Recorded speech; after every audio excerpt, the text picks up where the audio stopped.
¿Qué tal? ¿Cómo les va? No se asusten. Esto es una edición especial de Canal Rural Noticias de casi Nochebuena ya, porque hoy es 24 de diciembre y como lo hacemos habitualmente, cuando podemos y cuando tenemos invitados que vale la pena, hacemos ediciones especiales, así que nos van a ver durante varias veces en el día. En algún momento hasta los pueden ver cuando están brindando a la medianoche en esta Nochebuena que estamos a punto de conmemorar, de celebrar. Por supuesto, no son días fáciles para el sector. Ustedes lo saben, estamos casi sin descanso recibiendo noticias de un lado, del otro, diferentes posiciones.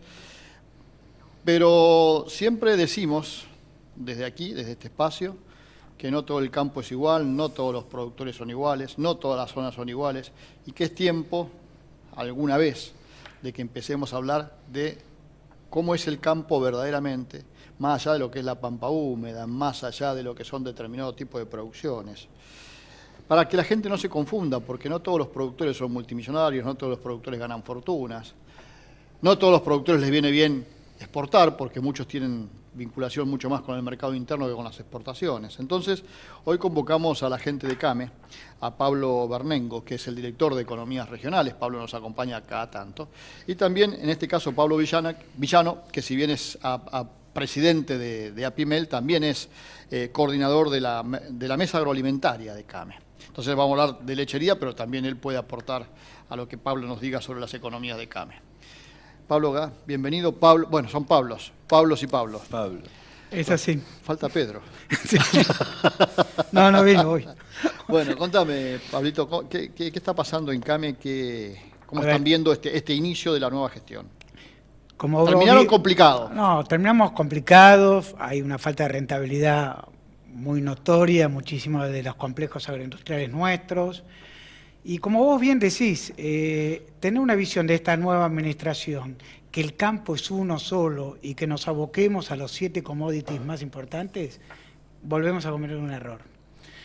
Por eso me parece que primero tenemos que distinguir qué tipo de productos que hay, lo que hace a la mesa diaria de los argentinos, que lo conforman un montón de productos que las producen las economías regionales. Y acá tenemos datos, porque ahora ya sí contamos con un censo agropecuario donde el 63% de los 250.000 explotaciones agropecuarias provienen de las economías regionales. Es decir, que no son soja, no son trigo, no son maíz. El otro 37% es lo que estamos hablando de ese centro del país, que es Santa Fe, Córdoba, Buenos Aires, provincia de Buenos Aires y parte de Entre Ríos.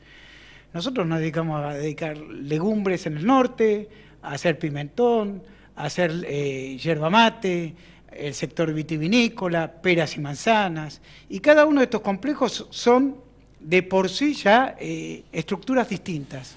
Las propias hortalizas que nosotros comemos y que muchas de ellas vienen, como vos decís, a un mercado interno. Y para darte un claro ejemplo de lo que hoy sucede, te voy a contar el caso del arroz, para tenerlo. Hoy, producir una tonelada de arroz sale $213. El costo de producir esa tonelada, estamos hablando de los ingresos que percibimos, estamos hablando de $180. Nos queda... Están perdiendo $33 por tonelada. 33 en la primera cadena. Si vamos al sector y metemos la molienda... Y en ese costo del arroz tenés un montón de cosas. Nos vamos de 33 a 50. Claro, y en ese costo de producir el arroz tenés un montón de cosas que son servicios. Totalmente. Tenés servicios, tenés un movimiento de gente, agua, digamos. Por eso te digo, a eso me refería. Totalmente. Y ahí tenemos que hacer políticas diferenciales para la energía que se utiliza a esta actividad, la mano de obra que se utiliza, el flete y la logística, y el 85% se destina a la exportación. Ahora bien, vos fijate en la resolución que hasta este momento, que ya va a caducar, la famosa 37, me suban las retenciones del arroz, me lo sacan de las economías regionales y me lo pasan a un sector intermedio. De 5% me la pasan a 9%, teniendo este déficit. Entonces, en la Argentina se hacen 190.000 hectáreas de arroz, y donde tenés 15.200 trabajadores en forma directa de la actividad. Si el arroz venía pagando 5. Venía pagando 5 porque es una economía regional. Ahora, cuando salga ya la ley nueva, tendría que reacomodarse de vuelta al 5. A ver, el 37, para que el decreto 37 es Me lo subió como la leche. Es el decreto que sacó, ¿cómo se llama? Basterra. Alberto Fernández. Alberto Fernández con la firma de Basterra, con exacto. la firma de Basterra el sábado ese, hace 10 días. Exacto. Ahí te subió de 5 a 9. A 5 a 9. Ahora, con la ley que aprobó el Congreso en estas horas, te baja de 9 a 5 otra vez. Exacto, ley matar decreto. Porque Sí. lo dice en el artículo 51, creo. Sí, Así sí. que ley mata decreto. Pero bueno, acá es a donde estamos trabajando con el gobierno y la señal que le tiramos a Basterra es justamente trabajemos y sentémonos y ordenemos quiénes son las economías regionales. Que no quede como la famosa ley PYME donde nunca el artículo 11 fue reglamentado. Porque no fue definido. Vamos a hacer una pausa y después, Pablo, vamos a hablar de lechería también un poquito. Bueno, hacemos la pausa y enseguida seguimos en esta edición especial de Canal Rural Noticias de hoy, día de Nochebuena. Segundo bloque. Mirá que un día ya te dije, se los digo a todos, vamos a grabar las pausas y van a ir muchos en cana acá. Pablo, a ver, lechería. Yo dije que el gobierno anterior recibió una herencia complicada, pero, por ejemplo, en temas como lechería no hizo absolutamente nada. No, se quedó en el diagnóstico, digamos. Sí, bueno, que más o menos lo conocíamos todos. Se hizo un relevamiento de lo que son todas las industrias y todos los tambos con las necesidades que tenían, que es un buen trabajo lo que se hizo, pero el problema es ese, que se quedó en el diagnóstico, todo el trabajo que se podía haber hecho, obviamente con una devaluación y con una situación económica como la que había, ¿quién iba a sacar crédito para mejorar la situación? Me acuerdo que nosotros hace 2 años fuimos a Alemania, todo un grupo de la asociación de pymes láctea, porque evidentemente teníamos que, para ser competitivos teníamos que tecnificarnos. Pero bueno, llegamos acá con la devaluación del 50%, se nos paralizó todo. El tema es que, bueno, ahora estamos viendo con el nuevo gobierno a ver qué prioridad le da. O sea, yo creo que la lechería es la máxima o la más grande, pero dentro de las economías regionales, que produce arraigo en los pueblos del interior del país. Entonces, lo que tiene que definir digamos, un gobierno es si políticamente apoya a las economías regionales en general, la lechería en particular, a que sigan desarrollándose esos pueblos del interior, porque tenemos ejemplos de industrias que son mínimas, porque en realidad el industrial quiere seguir en la actividad a costa de lo que venga, pero hay algunas que desaparecieron y los pueblos esos... Yo te iba a decir eso, hubo un proceso de concentración también, ¿no? Sí, total. Es que es natural, o sea, si nosotros estamos hablando de la primera empresa del país que tiene 4.000 litros por trabajador y las pymes están entre 500 y 800 litros, evidentemente en ese aspecto ya tiene una gran incidencia en cuanto a las asimetrías. Y después, bueno, todo lo demás, o sea, el tema tecnificación, el tema no hubo créditos, mercado, por ejemplo, no hubo ningún... Créditos, no, ni hablar, absolutamente nada. Y tratamos de hacer los deberes, ¿no es cierto? Porque creamos una plataforma de exportación, creamos en la Semana del Queso en todos los noviembres, hace 5 años, tenemos más de 100 locales de venta al público, pero nada alcanza, o sea, uno trata, obviamente, de hacer los deberes, porque la producción que nos reclamaba el tambero, y ustedes cada vez que le bajan el precio, lo único que dicen es, hay mucha leche y entonces conviene producir mucha leche.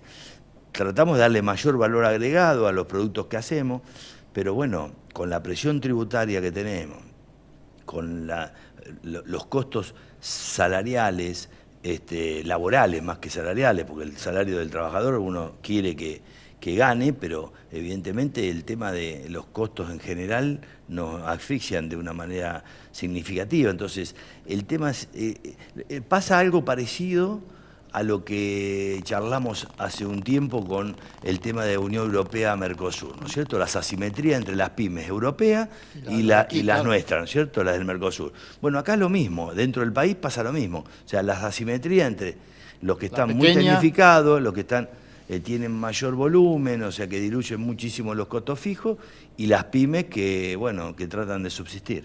Ahora, decime una cosa, ¿con el sindicato cómo están ahora? Porque me imagino que el sindicato ahora está presionando para... ¿Qué tema, no? ¿Hicieron un acuerdo hace poquito o algo de eso? Sí, hace unos días terminamos a la 1 de la mañana de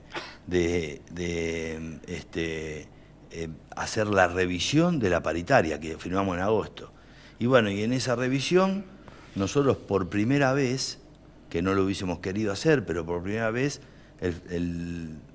la Secretaría de Trabajo, el Ministerio, nos firmó una acta complementaria donde expresamos en ese momento lo que estábamos dispuestos a pagar, que era lo que nos comprometimos en agosto, que es pagar la inflación, y los que nos comprometimos con el decreto 665 del gobierno anterior, que dio los 5.000 pesos. Que esos 5.000 pesos era a descontar de futuros aumentos. Nosotros lo tomamos como un bono extra. Esas dos cosas las cumplimos, que es lo que teníamos que honrar el compromiso nuestro. Y el resto, que fueron otros 3 bonos más, que dieron las grandes a último momento, obviamente uno entiende, porque en realidad estos paros para mí no son paros, son los paros del sindicato de trabajadores. Sí, digamos, el paro del sindicato ante un producto perecedero como es la leche, que se pudre en los silos. Es casi una extorsión, ¿no? Y claro, bueno, lo dijiste vos, Carlos, porque realmente un paro es cuando uno le hace un paro a una industria como puede ser la metalúrgica, que uno está fabricando bulones y le dice a Sindar no te compro el acero y paro. Acá no es un paro, porque nosotros tenemos que trabajar la leche todos los días, entonces no podemos parar más de 24 horas, este paro era de 48. Ante esa presión... Ahora, el sindicalista no entiende la situación, es decir, no admite decir... Porque Atirra es un gremio muy particular. Y sí, bueno... Lo que pasa es que, a ver, sí. Discúlpame ahí que me meta, pero nosotros lo vemos en cada reunión de la Comisión Nacional de Trabajo Agrario. Se piensa que por ser del sector agropecuario ya estás en un estatus mejor. Y por otro lado, a ver, nosotros de las economías regionales estamos hablando entre 900.000 y 1.100.000 trabajadores. Y eso, a ver, es un laburo son muy diferentes todos. Son todas muy diferentes. Ahora vamos a empezar con peras y manzanas. 27.000 trabajadores golondrinas se van para levantar cosecha. ¿Cuál es el valor que tienen? Nosotros decimos que tienen que tener salarios muy justos y que le llegue al trabajador. Ahora bien, si a mí me vienen y me imponen un bono y donde la pyme agropecuaria no puede estar abriendo todos los días el monedero porque no tiene resto, no tiene mochila para poder encarar las cosas que a veces por un decreto nos imponen. Y además necesitamos dentro del convenio un convenio pyme, en todos los capítulos aparte. Lo que pasa es que a las pymes las deja fuera de competencia a veces, ¿no? Por ejemplo, vos decís, las grandes decidieron tal cosa y el sindicato se agarra de eso para presionar a... Y sí. Es su piso. Claro. Bueno, ahora va a ser el tema legal, porque todavía no se resolvió, pero bueno, lo que decimos nosotros es que no se puede homologar un convenio como esto, porque falta el 50% de la firma, porque nosotros tenemos, por suerte, digamos, somos firmantes del convenio en un 50% igual que las grandes. Pymes. Claro, las pymes. Pero bueno. En ese esquema mucho camino te va a quedar, me parece. Y bueno, es duro el camino, ¿no? ¿Cuánta gente emplea las pymes? Y bueno, de los 25.000 trabajadores de la industria láctea, nosotros tenemos el 30%, así que estamos 7.500, 8.000. Bueno, hacemos la pausa y seguimos charlando un poquito de otras economías. Enseguida volvemos. Hay que entender que hoy es 24 de diciembre, los muchachos vienen brindando de hace rato. Es así. Así que alguna macana se puede mandar. Pero bueno, dejémoslo acá en la interna nuestra. A ver, hablamos un poquito del arroz. Pablo habló bastante de lechería, sobre todo de la situación que están pasando las pymes. En el corte hablamos cosas que realmente asombran. Acá hay cola para ir a trabajar a la industria lechera, ya te aviso que te vas a ir de acá con muchos que quieren ir a trabajar en la industria lechera. Pero bueno, digo por los sueldos que tienen que afrontar, que realmente son sueldos importantes, ¿no? Porque además, aclaremos que muchas de esas industrias, ¿se puede decir el sueldo mínimo de un trabajador lechero o preferís no decirlo? No, el que recién comienza con categoría B, que en realidad es la mínima categoría, está en 39.000 pesos. 40.000 pesos de bolsillo. Sí, sí. Y te iba a decir, y agregarle a eso que la mayoría de esas empresas están fuera de la ciudad de Buenos Aires o del Gran Buenos Aires, que es mucho más caro vivir, además. Sí, totalmente. Con lo cual en esos lugares los 40.000 pesos te rinden mucho más de lo que rinde acá. Pero bueno, dejando eso de lado, a ver, contame de otras, dame alguna buena. Una buena... Bueno, la de arroz del 9 a 5 es un dato, ¿no? A ver, nosotros tenemos el limón, es una producción, está manejado integralmente, tiene una fuerte colocación en el mundo, somos primeros exportadores de limón en el mundo. Pero bueno, a ver... pero los productores no estaban tan contentos con el resultado de este año que estamos terminando, ¿no? ¿Por qué? Porque volvemos, las brechas entre lo que percibe el productor y lo que se paga, ya sea en góndola o en la exportación, hay diferencias abismales. Y acá cuando uno se pone a ver y a estudiar qué es lo que está pasando con aquellas producciones que se exportan, naranja, mandarina, manzana, limón, es la menor participación que tiene el productor. Históricamente, o nosotros tendríamos que estar diciendo, bueno, la participación del productor en el precio final de góndola debería ser un 33%. Acá estamos hablando que estos 4, que son los grandes, digamos, jugadores en la exportación, estamos hablando del 7, no llega al 10. No llega al 12, en el mejor de los casos. Entonces hay una correlación directa entre este perjuicio y después el otro problema que tenemos en el mercado interno, porque nuestras mandarinas y nuestras naranjas juegan acá internamente y donde tenemos mercados no transparentes, y esto es un reclamo de todos los sectores de las economías regionales. A ver, ¿no hay mucho nivel de informalidad en todo eso? Pero vos lo tenés, a ver, vos como productor agropecuario, vos tenés un RESPA, punto 1, lo tenemos blanqueado. El tema, vos tenés trabajadores de acuerdo a la producción, por el mínimo de trabajadores que se requiere la actividad. Ahora, cuando empezás en la cadena de valor, te tenés que comer todas las distorsiones que hay. Yo me he enterado que la manzana que sale del valle, del Alto Valle, viene al mercado central y vuelve al supermercado de Neuquén. ¿Quién paga toda esa ineficiencia en el sistema? La baja participación del productor, por un lado, y nosotros como consumidores. Es decir, nos colocan de todos lados. Por eso nosotros ahora, desde economías regionales y con el gobierno provincial y con el gobierno nacional, necesitamos que se trabaje de fondo en transparentar ciertos mercados. Y para eso necesitamos un mercado central que acompañe esto para poder replicar en los otros 44 mercados que los remates existan. Que sea más transparente, decís vos.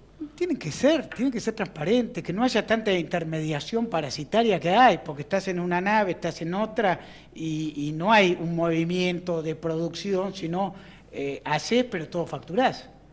Ahora, esta pregunta se las hago a los dos, porque en particular en la lechería yo tengo también la misma idea, pero la voy a decir yo, no lo van a decir ustedes. Ustedes me van a corregir si lo digo mal. Hay muchas actividades que si no existiera la informalidad, hoy no serían viables. Totalmente. ¿Es así o no? Es así. Totalmente. Totalmente. Es decir, también hay que entender eso, ¿no? Desde el punto de vista digamos, del funcionario que... Carlos, sin rentabilidad, todo lo que nosotros bajemos por decretos, resoluciones o leyes, es imposible de implementarlas. O vos no... A ver, el trabajo digno, el salario justo, el comer... Ojalá tuviésemos rentabilidad para poder hacernos de toda esta estructura que se nos si vos le sumás a los costos que tenemos los argentinos ya de por sí en todo, la cuestión impositiva, la falta de crédito, la falta de infraestructura, todo eso, son costos que inevitablemente los vamos a seguir teniendo por mucho tiempo.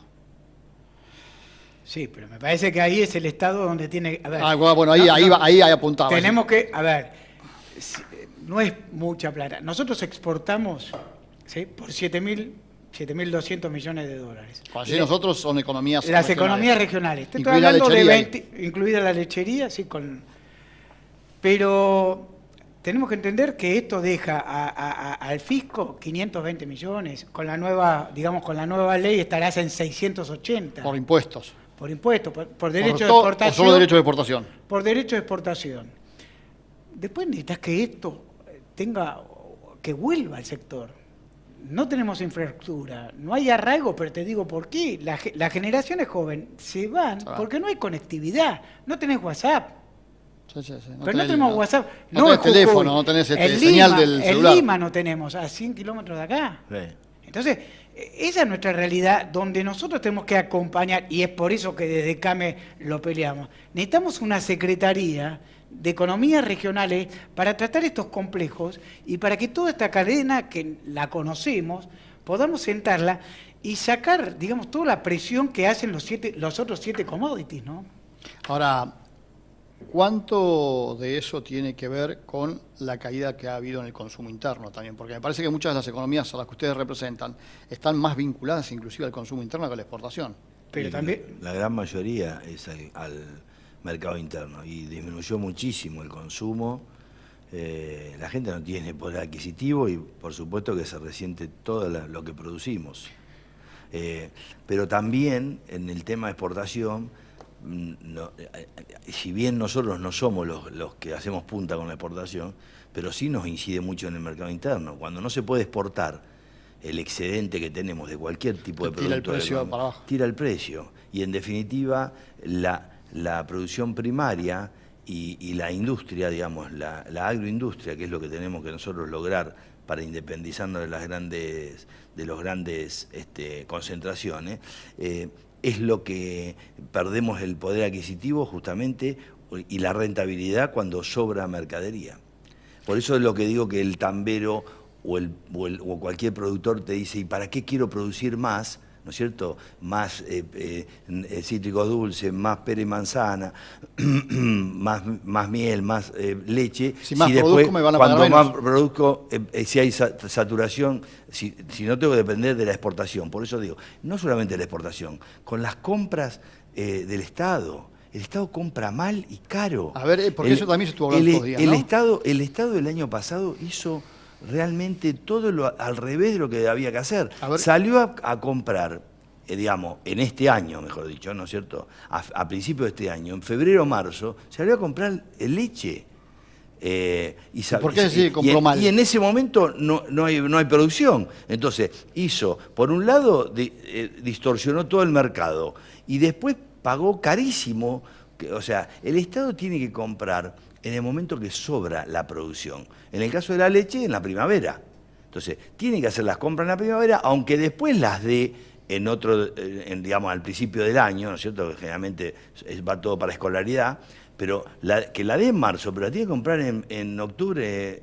Sí, en el momento estacional que le conviene. Porque además nos hace un favor al sector, tanto al tambo como pues saca oferta a la industria, pero a su vez va a comprar más barato, porque en septiembre, octubre está más barato. Bueno, ese tipo de cosas lo hizo exactamente al revés. Por eso digo, esas decisiones de los gobiernos las tienen que hacer si están pensando en hacer lo mejor para la producción, para las economías regionales, para el país, obviamente. La última, pues se nos acaba el tiempo, o las últimas reflexiones. Se está hablando de movilizaciones, se está hablando de todo ese tipo de cosas. ¿Creen que es el momento o por ahora hay que esperar? Me parece que hace 10 días tenemos una ley que todavía no pudimos ni ver la reglamentación. Me parece que hay que ver cómo se articula en ese artículo 51, cómo se nos articula también la moratoria tributaria hacia la pyme. Me parece que es el primer paso. Entiendo y habiéndolo leído y analizando con la gente de CAME, no es una ley productivista, vamos a tener claro. Es casi un impuestazo. Es tributarista, el Estado necesita dólares, es un bien escaso y bueno, cada uno tendrá. También le pedimos al sector político que tiene que hacer el esfuerzo que el sector del campo lo viene haciendo. Y nosotros no queremos que tampoco se mezcle todo, no es todo lo mismo. Acá hay 2 campos y me parece que para justamente alivianar toda esta presión del malestar social rural que hay, tener una Secretaría de Economías Regionales hubiese permitido que haya hubiese habido más diálogo y más distendido en estos temas que son más nuestros, ¿no? A ver, vamos a hacer la última pregunta, que por ahí es la más complicada, pero me tiene que decir muy cortito porque estamos ya excedidos de tiempo y nos van a echar, ¿no? Ya va a llegar Nochebuena. Ubíquense en el 2015, en diciembre del 2015, mentalmente, hagan un esfuerzo. Veníamos complicados, pero asumía un nuevo gobierno y había expectativas. Ubíquense ahora en la situación actual. Venimos complicados, pero asume un nuevo gobierno. ¿Son más optimistas ahora que antes o eran más optimistas antes que ahora? Yo tengo el dato, a ver, nosotros nos juntamos un plenario. En función de lo que ustedes manejan, no estoy hablando yo te lo voy a dar de... institucionalmente. Nosotros hicimos un plenario con 300 dirigentes de todo el país. El 43% de los mismos es, digamos, es regular a malo. Hay un 35% que es positivo. Es decir, tenemos una brecha muy grande dentro de esto y es un poco los mismos valores que se me reflejó en las elecciones, ni más ni menos. Yo creo que las expectativas siempre, digamos, uno las tiene. Lo que pasa que en el caso de las pymes, las economías regionales, uno, digamos, también está con una cierta incertidumbre porque generalmente es bueno hablar de las pymes, políticamente garpa, digamos, hablando mal y pronto, pero después en los hechos no se traduce y cada vez estos fenómenos productivistas están cada vez más concentrados. Entonces, esperemos que en este caso haya diálogo y digamos, y no se encierren, digamos, en un determinado punto, como por ejemplo las retenciones son malas, yo creo que no conducen, pero en un momento de emergencia como este uno las puede llegar a admitir, digamos, ¿no? O sea, están, hay que trabajar sobre ellas. Lo que digo que tendrían que no ser fijas. ¿Por qué? Porque siempre ponemos el mismo ejemplo.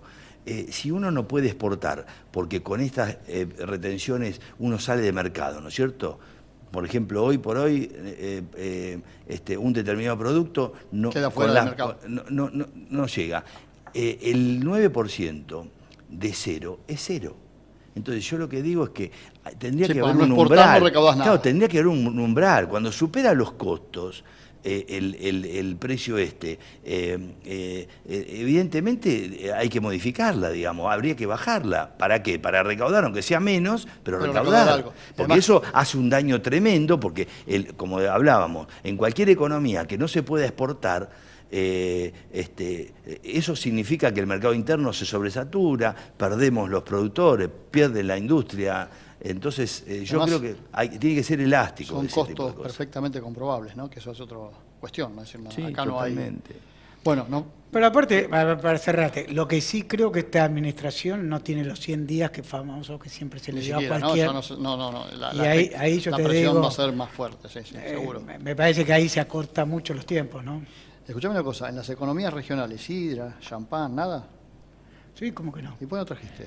No te digo leche, porque pedirle leche a él, que me lleva tanto. Están los impuestos internos. No tenemos ni para brindar por la Nochebuena, mirá. No, va a brindar con agua, dicen que mala suerte. No se puede. No se puede. Aquel hasta se tomó todo el agua, mirá, no tiene ni agua para brindar. Sí. La cobran el agua, no. No sé, ahora salida. Mirá, después de lo que escucharon que ganan te van a pedir laburo, no lo van a cobrar. Nuestros productores viniateros ayer estuvieron en la movilización de Mendoza, justamente por el tema del agua. Y la minería y todo eso. Y es otro tema que ahí sí que le bajamos el 8, ahí somos más benévolos, ¿no? En ciertas... Y bueno, es cuestión de lobby. Sí, está bien, sí, pero... Bueno, nos vamos. Seguimos trabajando. Feliz Nochebuena para todos, nos vamos porque nos están echando. No tenemos, a la próxima vez traemos, aunque sea una botella de sidra. Gracias, Carlos. Cuando el error es nuestro. Claro, la culpa siempre es tuya, hay que asumirlo. Gracias, feliz Nochebuena para todos, nos vemos. Hasta mañana.